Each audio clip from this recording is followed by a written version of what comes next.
Welcome to the Public Sector Marketing Show, a podcast for government and public sector marketing professionals who want to level up their digital marketing and social media knowledge, skills, and strategic thinking. And now, welcome your host, Joanne Sweeney.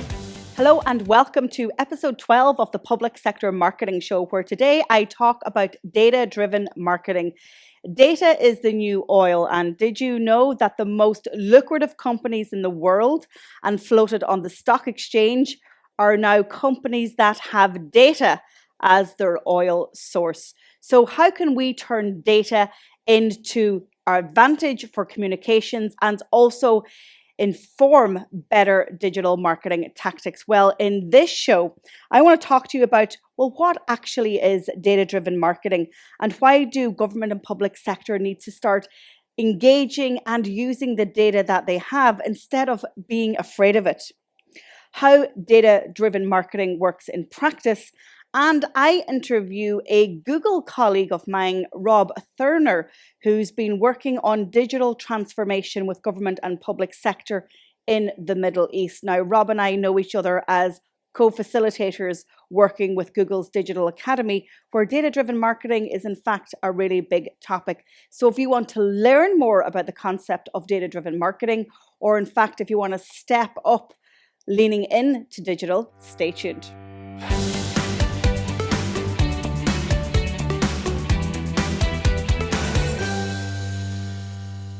In today's column, I'm going to give you a mini masterclass on data-driven marketing for government and public sector. So let's start off by explaining what it actually is. Quite simply, it's using data to inform citizen behavior and also to inform your own digital marketing strategy.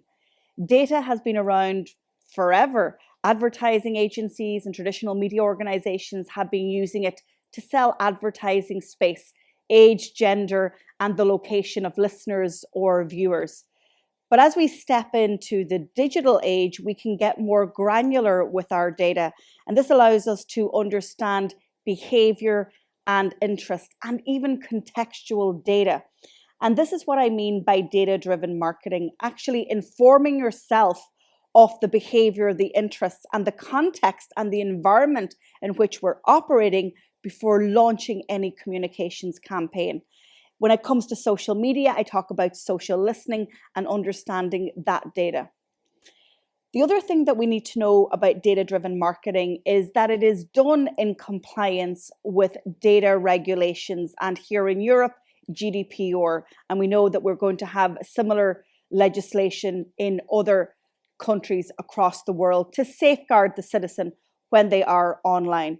In my experience, government and public sector have been nervous and sometimes paralyzed when it comes to the data conversation.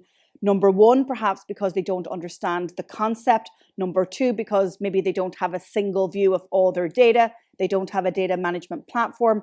And number three, they have this perhaps voice in the boardroom or maybe in the organization or indeed perhaps in their own minds that using data to improve communications or indeed the citizen experience isn't something moral or ethical. I want you guys to lean into the data, because what you're doing is you are trying to improve your public service delivery. You're trying to improve efficiencies in your organization, and you're also trying to transform work practices. But all of this happens with culture and mindset. Let's go to the OECD for a moment. They have produced a report called The Path to Becoming a Data-Driven Public Sector. 21st century government must keep pace with the expectations of their citizens and deliver on the promise of the digital age. Data-driven approaches are particularly effective for meeting those expectations and rethinking the way governments and citizens interact. This report highlights the important role data can play in creating conditions that improve public services, increase the efficiencies of public spending, and inform ethical and privacy considerations. It presents a data-driven policy framework that can help countries or organizations assess the elements needed for using data to make better informed decisions across public sectors. So have a think about how you are going to step into the digital age, how you're going to lean into the data, and ultimately how you can improve the citizen experience. Level up your digital skills by taking our diploma in digital marketing, plus gain an industry qualification. Use the code DigitalMarketing20 for a 20% discount. Visit publicsectormarketingpros.com. In today's consulting segment, we're going to look at data-driven marketing in practice. The first thing that you need to do is you need to understand the organization's goals and corresponding key performance indicators. Data can help you achieve many things, but if you're not clear on what success looks like from the beginning, then you're not going to understand how you're going to utilize your data. Then you need to think about the target demographic and understanding their micro moment. So what is the moment of consumption where they're engaging with your public sector that you need to be there, be relevant in that moment, at the right time, with the right context, and also with the right message. For example, how we might use data-driven marketing around public health messaging and coronavirus is, for example, you might be targeting an age cohort who you are now ready to vaccinate. So in order to send out data-driven messages, you might then have a creative that is targeting the 50 plus age demographic. You might be targeting geographic areas where you know that there has been a low uptake of that demographic. And then you'll use contextual signals for example, time of day or perhaps device or indeed channel where those 50 pluses are navigating online. Then you've got to line up your data sources and ask yourself, do we have primary data? So this is data that we own ourselves. Maybe it's our CRM database. Then we have data that we can have a look at from third parties. So for example, traffic on our website, social networking insights, email marketing. And then you've got contextual data, and these are environmental signals. So perhaps we've got weather, maybe we've got the political or the economic environment. All of these data points matter to inform you of the message that you want to deliver to your target audience. The next thing that you think about is your digital channels. So where is my target audience navigating online? We know that they are accessing channels via the smartphone device, but we also know that they are migrating omni-channel. So they're going from web, they're going in-app, they're going to social networks. So we need to understand that journey and follow them. And then we get the creative and the messaging right. This is very important. And it goes back to my concept, just like me content. People need to see themselves in the message, but also in the visual representation with your content, whether that's a video or whether that is a graphic. Test and pilot. Do a small sample and experiment and use that data then to inform the bigger campaign that you're going to launch.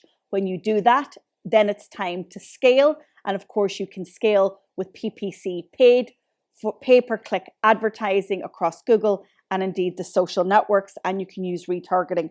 And finally, you want to assess and lean into those numbers and understand where you made the difference.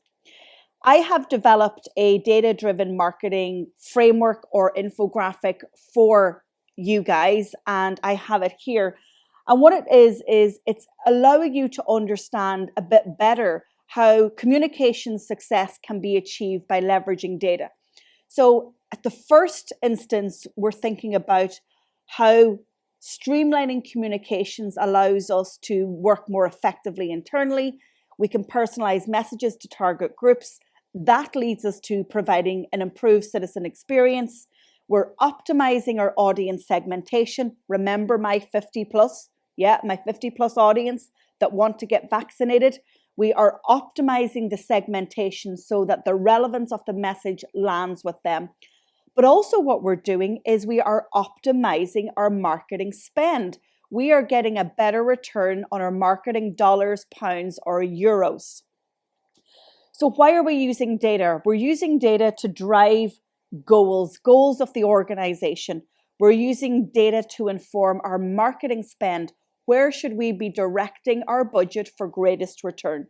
We're also using data for targeted marketing campaigns. So for individual goals, not specifically for the organization, but maybe for specific audience. We're using data to build citizen trust and to get them to engage with us at a deeper level.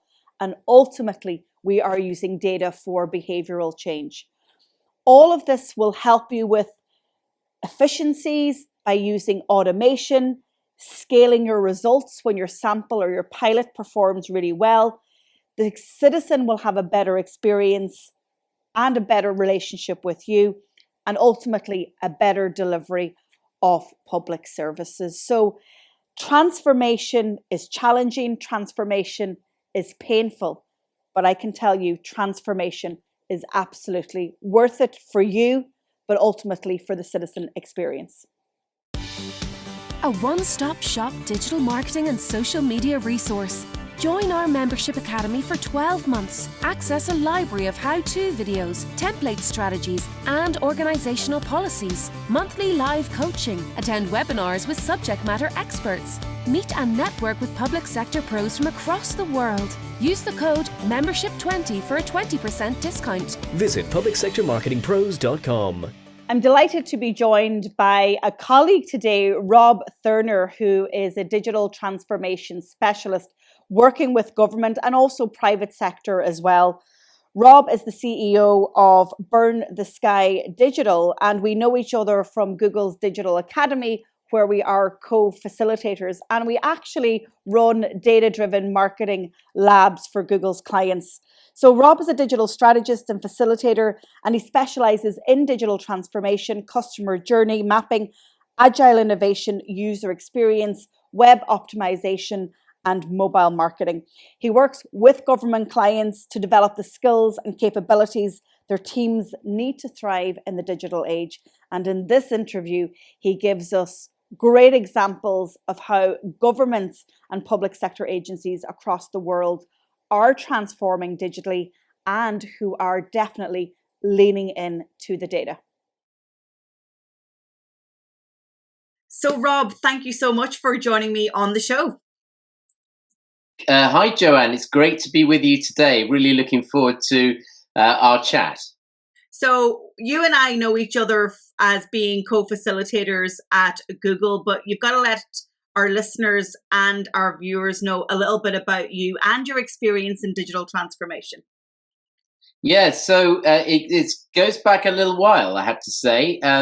I started out my career in traditional marketing and did a lot of work in actually with public authorities, local authorities, working in the out-of-home industry, where we had a lot of our sites on public authority land and buildings.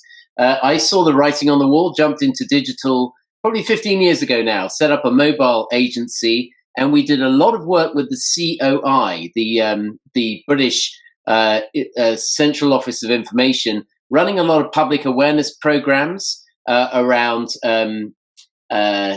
education, around well-being, around employment. And then that led me into starting up an agency called Burn the Sky. And that's what I do now. So we do digital transformation programs for government clients, most of it outside of Europe, do a lot of our work in the Middle East and Southeast Asia. And I've got a few examples I'll be sharing with you today.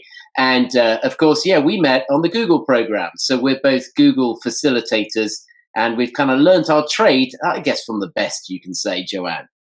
Yeah, 100%. That's the added bonus of having Google as a client, because you get to learn it the Google way, and we learn best practice. Now, also within our work with Google, we talk about the Digital Maturity Benchmark, a collaboration between Google and the Boston Consulting Group, and really providing a benchmark to see how mature organizations are on their digital journey.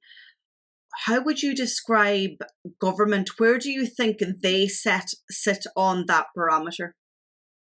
I think it's a really interesting question, Joanne. And I think in some areas, if you look at the scorecard, where our government departments and where's government as a sector, they're scoring really high in some areas, and yet in other areas, there is a lot of work in progress. There's a lot to do.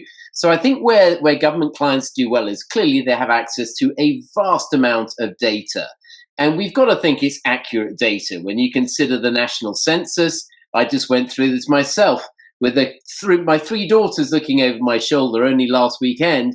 And they were fascinated to see the questions I needed to answer on behalf of myself and on behalf of them. All this data, of course, is validated.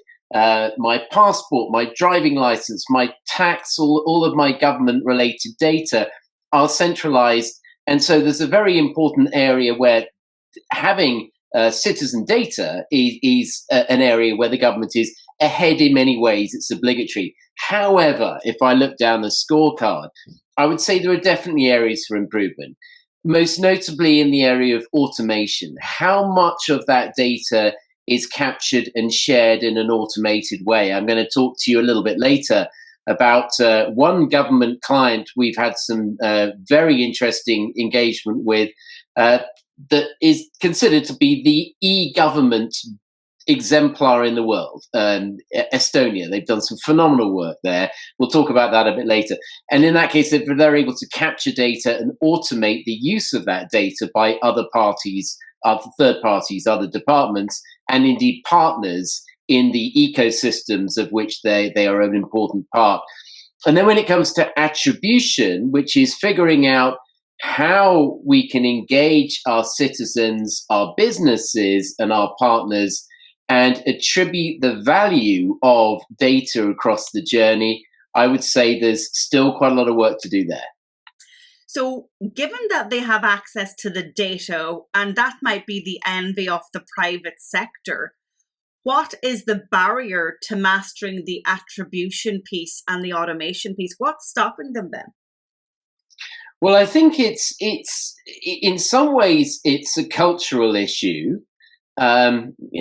People come into jobs to do what they need to do, and they've got clear briefs and clear KPIs they're set, and it's in their interest to complete the job as efficiently and fluidly as possible. And also there's a sense that the default tends to be no and closed rather than default being yes and open. And I compare Google as an organization, and like you, I know a lot about Google. Now, it may seem a little unfair to compare a government department to Google, but I'll tell you what, there's an awful lot we can learn in terms of the way they do things. And just think for a minute, when someone joins Google, on day one, they get access to the source code which drives all of the Google engines and products and services we understand and we use every day. So the sense is, when you join the business, the answer is yes, you've got access to stuff. Not, no, why are you asking, and have you got permission? And what we tend to find in most organizations, private sector and public sector, is there's often a sense of, on a need-to-know basis, you have access to data rather than, yes, you can do your job better if you use this data we've already collected. And that, again, we'll come back to the Estonia example a bit later, is where I think there's a fundamental shift. So that's a culture question. I think there's another one based on organization structure. And often what we find with big organizations, those that have been around a long time, there are some very rigid ways in which people do their jobs and they work within their teams. And the concept of collaborative working and bringing in different stakeholders from different teams to work together in a collaborative way is an anathema to a lot of organizations. And that's where we need to focus quite hard on both the culture and the organization. And, COVID-19 has proven that government can be open and can say yes and can share data, because it's been in that sharing of data where we've been able to track and trace, where we've been able to maybe share it with other organizations in terms of vaccinating populations. So hopefully, as Google rightly says, we've experienced a decade of transformation in 12 months, that might parachute them a little bit forward. Let's get to those examples that you're eager to share with us. Tell us about how they are, Estonia as one example, have transformed and what they've done, what we can learn from them. Well, I think the Estonia example is highly unusual if you consider where they came from. So, when the Soviet Union ceased to be a thing, and Estonia got its independence, they were in a position where there was a massive lack of trust, a massive lack of information and intelligence, and there was a need back then to sort of rebuild a state, really from bottom up. So what they did, and this is really interesting if you look at the developing world, this happens again and again, instead of being encumbered by some legacy processes and legacy databases, they started with pretty much a blank sheet, and they built up a digital state, really, which at the heart involved a rapid need to capture data and to share that data with the largest number of people.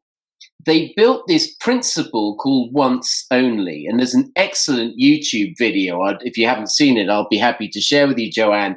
You may well have seen it. And the principle here is that for the citizen, their requirements to engage with the government should be absolutely minimal. There are only three reasons why you need to go to a government office.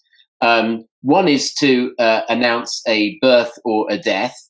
One of them is to get divorced. And one of them, I think, is to set up a business. But all the rest of it you can do remotely. The only once principle is based on some blockchain technology, which allows the state to capture a version of the citizen's data profile, that data to be housed centrally on a blockchain infrastructure, and then be tapped into dynamically by any third party requiring that data. So if you want to set up a business, if you want to apply for a driving license, if you move house, you can update one piece of data that dynamically feeds the chain, and that information is accessible to all other departments. So this saves a lot of duplication of data.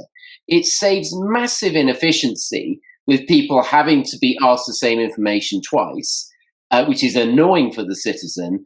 And it also saves the employees of the state departments a lot of time rooting around trying to find the latest version of the data. It's all backed up, it's all secure, and it's a really good example of how the government has been able to fast track into a digital era. And then what they've been able to do since, if you consider digital identity, everyone has a digital identity card accessible by all other government departments.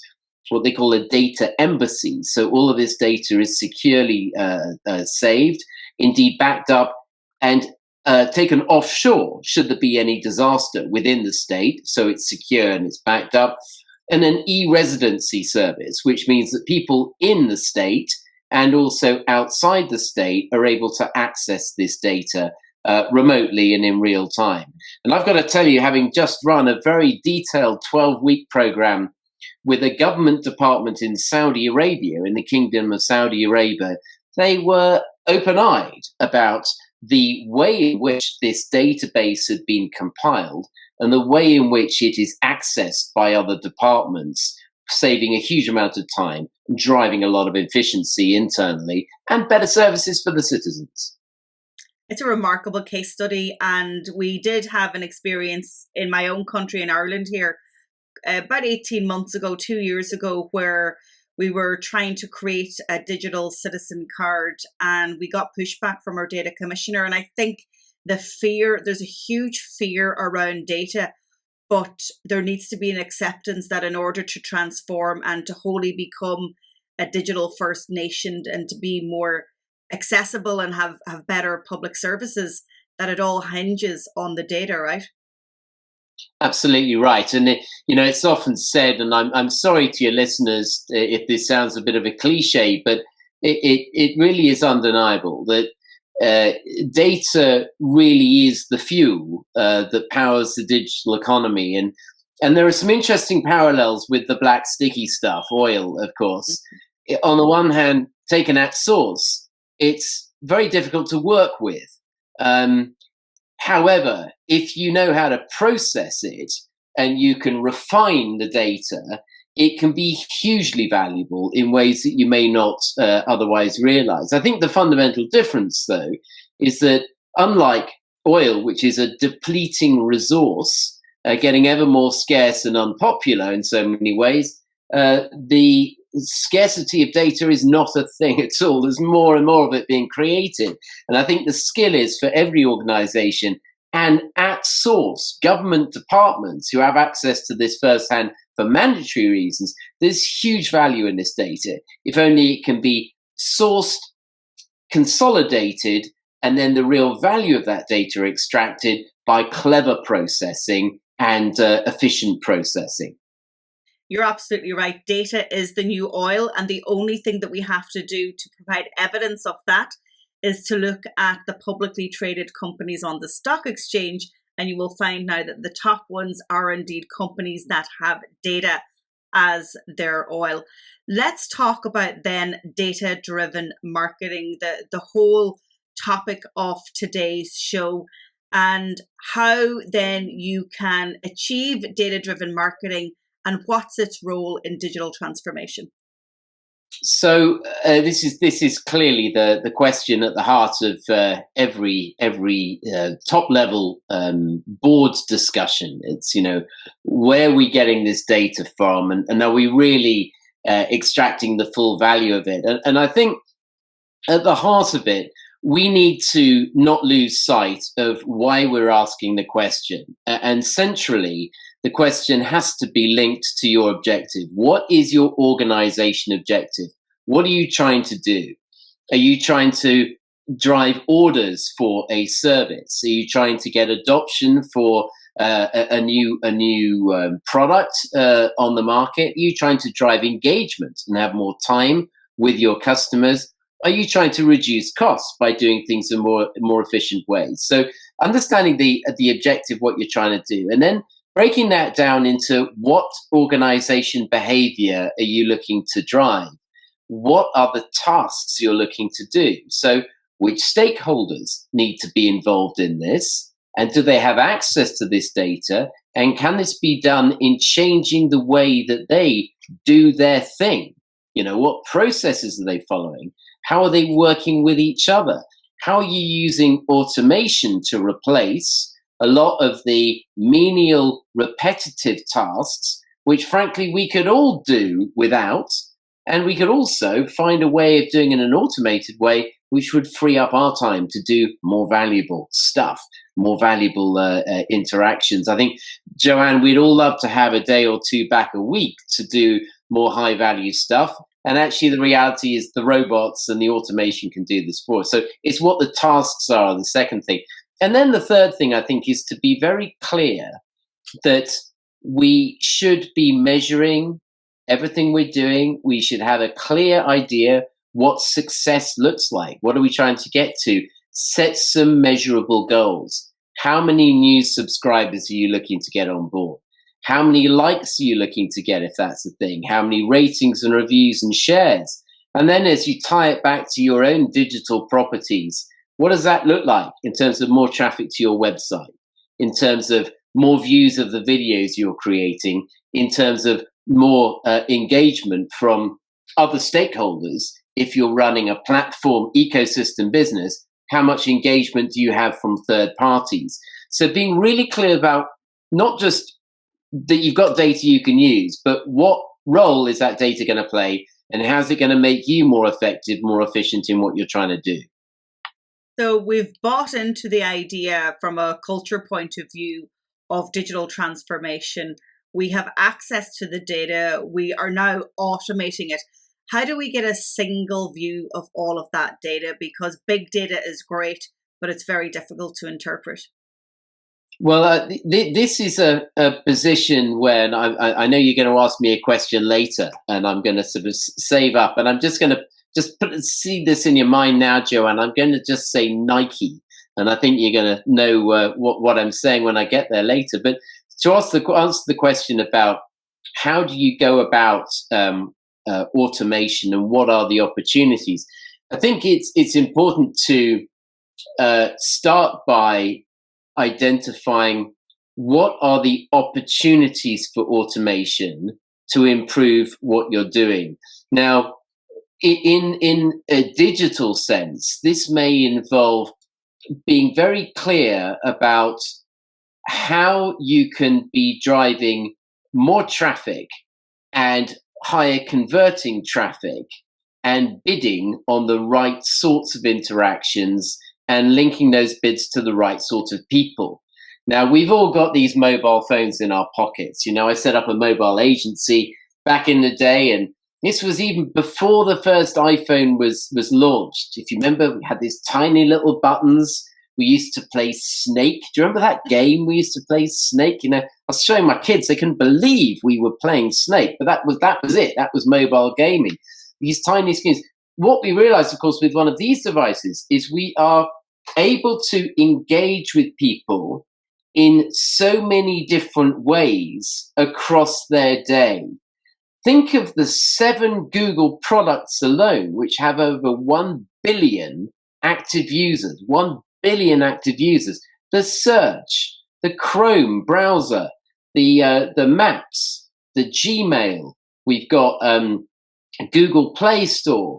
We've got there are a couple of others. Help me here. Android. These devices, these tools, all have vast amounts of data capture. Now, when you consider this is real time, instead of doing a survey to ask people what they think, this is a real time sample of people behavior that can be brought together, and we can extrapolate from this different behavior patterns. This data we can automate. The machine learning that sits behind a lot of these tools allows us to bid on the right impressions at the right time in the right place. If I know, for example, that let's say there's a service we're looking to launch. Let's say it's the end of the tax year, and we're looking to capture taxes, have people complete their tax forms, for example. We can look at the window when people need to start completing those tax forms. We may see that there's a distribution of people in one county or in one postcode area that have not done what they should have done by now, and we can geo-target them with a specific message using some of the data we can capture here for targeting. So the bidding bit's one area. Another area is creative, and you may think, oh, well, it's government stuff. That's not very exciting, is it? Wow, some of the best ads I've ever seen are public service ads. Everything from employment to health to attractions, amenities, whatever else. So some brilliant public health brains in the advertising agencies working in the public sector. Lots of great creative treatments. We can use technology to automate and bring in the right creative message. And we can be testing, A/B testing, different creative treatments. And where we see that one creative or a site that is selected to carry that creative is driving a disproportionate number of clicks, well, that tells us, hey, let's spend more money on that and less money on the other stuff. And then the final bit is the processes. As I said earlier, if you're engaged in highly repetitive menial processes and you can automate some of that stuff, that's going to free up a lot of time and actually make you able to make better decisions, because the decisions are being based on actual fact rather than on sort of gut feel. And that's one of the big benefits, I'd say, of taking a data-driven approach. And of course, when government and public sector are investing money and their marketing dollars, pounds or euros, we know that it's public money. So best spend and value for money is important. So what are some of your favorite tools for data-driven marketing? And of course, you are allowed to mention the Google products if you wish. The G products, yeah. I mean, I think there's an important point here, and I'm sure your viewers, your listeners are all aware. These products are free for us to use as customers, but the real value for Google and other data-driven platform businesses like Google, you think about Airbnb, you think about Spotify, you think about a number of businesses that have created vast valuation by providing free services. It's by being able to monetize this data. So I'd say that the tools, a lot of the free ones from Google, you've got Google Analytics, which gives you real-time insights onto your web behavior. We've got some paid-for enterprise versions of that. Google GA360, which gives you a connected vision of your audience and how they're engaging with other tools, other services as well. I think there are some specific machine learning tools which are well worth looking at. You think about TensorFlow, for example, which allows you to process vast amounts of data in the cloud and to come up with your hypothesis about, if we do this and then we do that, then we can expect a neat correlation between the two. There's a great example. I don't know, Joanne, are you familiar with Ocado, the food delivery business? Oh, yes. So Ocado, I was reading in the paper yesterday, Ocado is now worth more than Tesco, which is the biggest retailer here in the UK. And you think, so here's a couple of guys who leave Goldman Sachs with a big idea. They cook up a deal with Waitrose. That runs its course. They then get out of that contract. They've just done a deal with Marks and Spencer. They've got this immensely valuable business, a unicorn business. The way they use machine learning is clever. I'll give you an example. So they get over 500,000 emails every week from customers about customer service stuff. Most of them are really positive messages, great delivery, great service. They were on time. The food was fresh, no replacements. The guy delivering it was very polite, whatnot. But in there, they may get some messages which are not so good.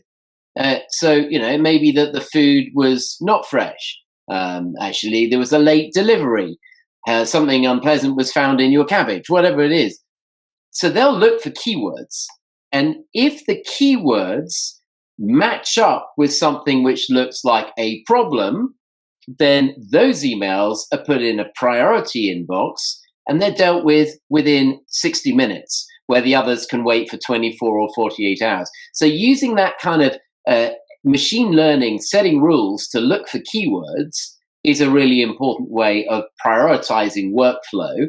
And that same principle will be applied very soon now to voice, as more of us start using voice search, for example, using our connected screens. Then we can see that intelligence can also be subjected to machine learning algorithms in order to give us ways of optimizing and improving the customer experience and dealing with any pain points we get along the journey. And then there's a big one, I have to say, I'm a bit out of my depth on this one, Joanne, but BigQuery, which is a tool, a Google product, which allows us to process vast amounts of data in the cloud, and also, importantly, to fuse primary and third-party data. I mentioned earlier all these data points that Google's developing.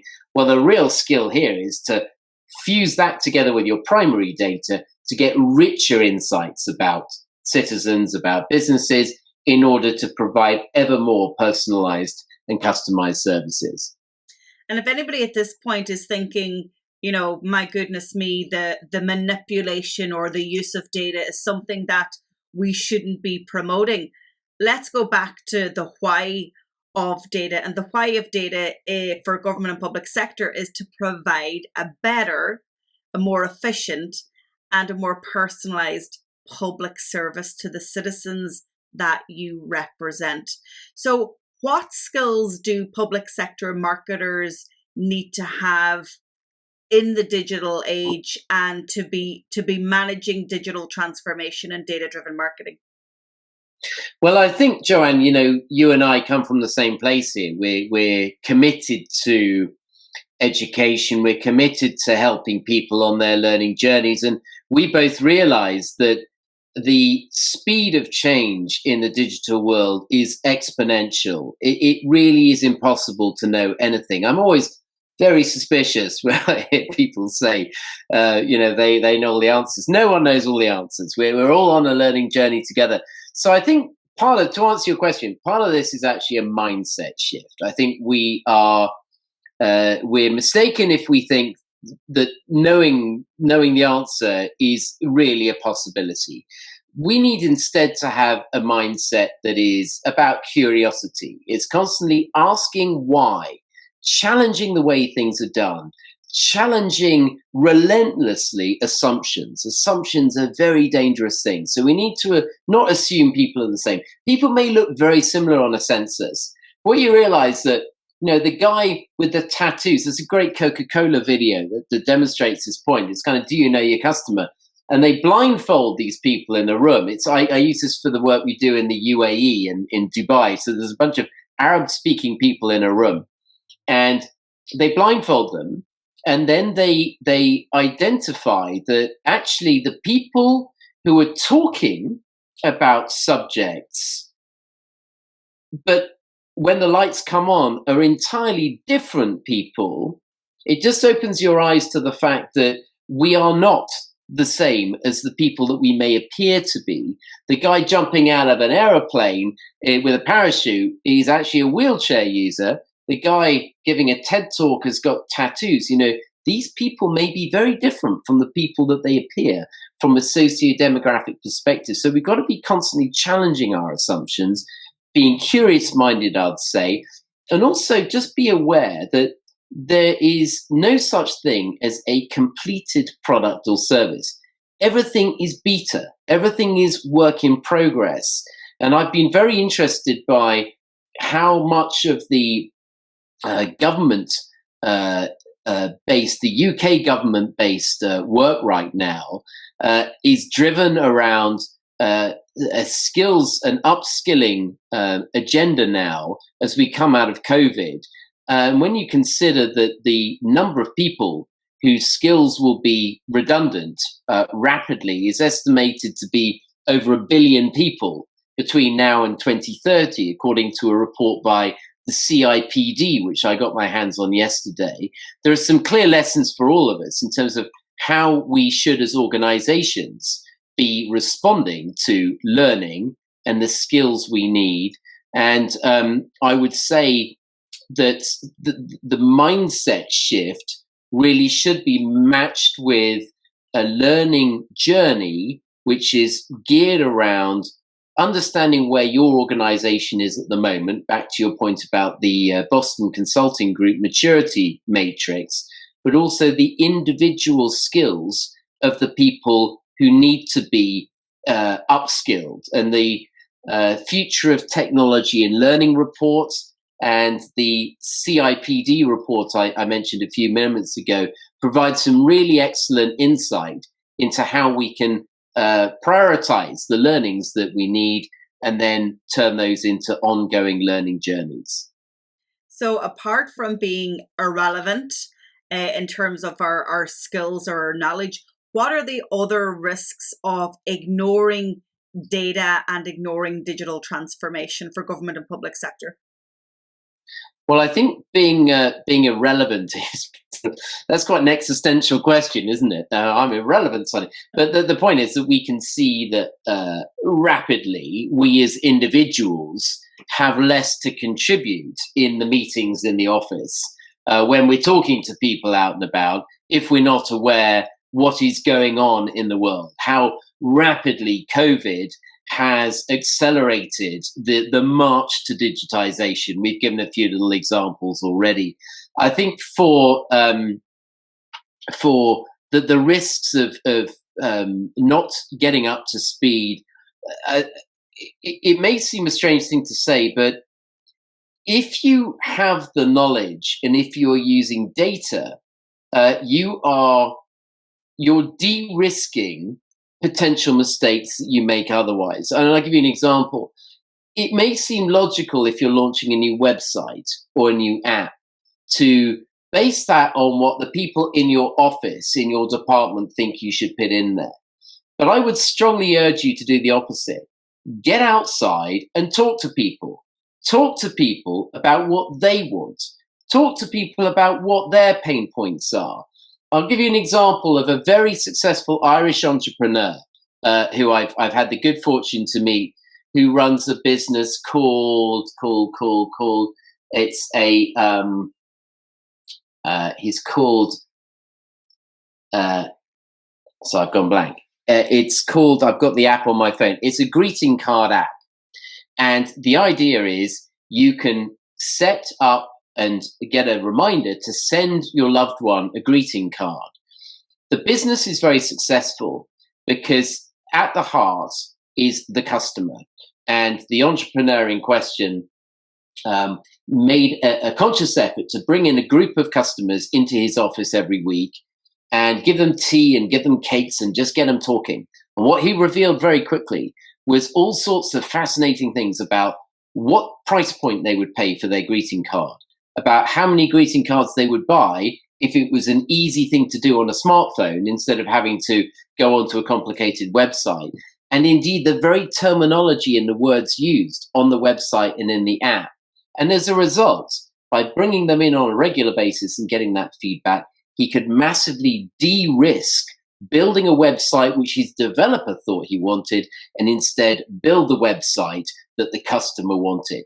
And I think there's no substitute for taking this outside-in approach, listening very carefully to the customer, to their pain points and frustrations, and realizing that maybe a very small change here or there could have a disproportionate change on behavior. And that's the advantage in listening to the customer and bringing them into what you're doing. And I think having the skills to do that are pretty critical. So finally, Rob, what's your single takeaway on data-driven marketing for government and public sector? What do you want to leave people with? Well, I kind of set the teaser earlier, if you remember, and I said Nike, and it's as simple as this. I mean, their strapline, "Just do it," I think is a good takeout for all of us. Don't wait for it to be perfect. If you're wanting to build the perfect data strategy, the perfect attribution model, you could be waiting for a very long time. Much better just to get started. Start with a simple challenge. Start with maybe just one data set about your customer and then fuse one extra data set. If you're putting together an omni-channel campaign, start with the traditional form, maybe it's a print campaign, and bring in a digital overlay. If you're looking to manage and analyze the customer journey, start with a simple journey and see how that works by measuring the different touch points, understanding the correlation between what you're doing and the behaviors you're exhibiting, and then take a test and learn approach, A/B testing, control, test, learn.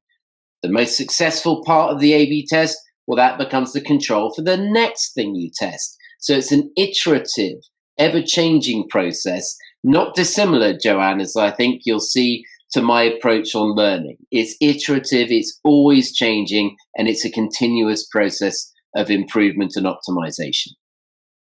Rob Thurner, a wealth of knowledge. Thank you so much for sharing your insights and those great examples and case studies. It's been an absolute pleasure. And perhaps we will get to work with each other again, specifically around government and public sector. I think that would be a good idea. Yeah, no, I'd love to do that. I mean, there's a lot of stuff I've not gone into here. A lot of other case studies around the recycling industry, around the health industry, around the taxation and revenue and customs, a lot of other areas. It's been a real pleasure to be with you today. So thanks so much for your time. And I'll look forward to seeing you on the next occasion, Joanne. Level up your social media skills by taking our diploma in social media, plus gain an industry qualification. Use the code SOCIALMEDIA20 for a 20% discount. Visit publicsectormarketingpros.com. To understand a little bit more about data-driven marketing for government and public sector, be sure to check out the OECD report, The Path to Becoming a Data-Driven Public Sector Organisation. I have that linked along with other resources mentioned by Rob in the blog post associated with this podcast. Go and head over to publicsectormarketingpros.com/podcast. And if you've enjoyed the show, please recommend it to a public sector pro that you know. I'd really appreciate it. And don't forget to rate, review, and subscribe to our YouTube channel. The show is out every Wednesday on YouTube and Facebook, and of course every Thursday morning from 8 on your favorite podcast platform. So from me, until next time, thank you for listening, thank you for watching, and see you later. Thank you for tuning into this episode of the Public Sector Marketing Show. This episode has ended, but your digital journey can continue. Head over to publicsectormarketingpros.com to access resources and links mentioned in today's show and to connect with Joanne and her team. Until the next time, be sure to subscribe, rate, and review on your favorite podcast platform.